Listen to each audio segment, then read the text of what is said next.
1, 2, 3, go. Ay, sakto.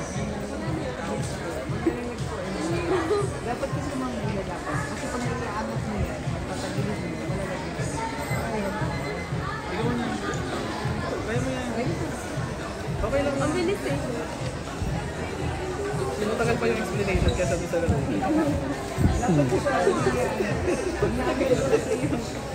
Ano? Wait na sir. Lagyan natin tayo. Wait lang. 1, 2, 3, go. Idikit mo. Ayan, ayan, ayan, ayan. Ayan, ayan, ayan, ayan, ayan, ayan. Oops. Ay, sayang. Paano makalaro dyan, kuya? Kailangan, sir, meron po silang ano po, makuha 3,000 po. Worth 3,000. Bigyan kayo nito ng Sakashare po. Ah, okay. Sige. Thank you.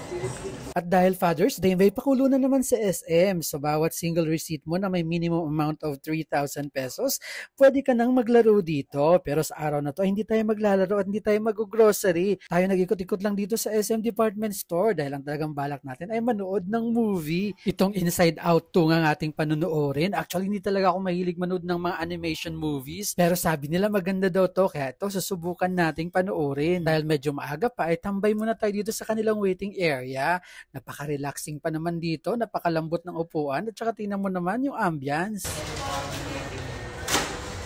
Kitang-kita naman sa pagmumukha ko kung gaano ko na-enjoy yung pagtambay dyan. At ayan nga, ilang minuto na lang ay papasok na tayo. At bago nga tayo pumasok sa cinema area, ayan, may ganito pa palang eksena. Author niyan palaging free yan or Yes po. pag movie, akala ko today lang. Thank you. At ayan, may inabot pang libreng water si ate. Ayan, papasok na tayo ng movie house, guys. Let's go! Hinanap na nga namin ang aming assigned seats at pagkatapos ng ilang segundo, ayan, ito na, ready na tayo.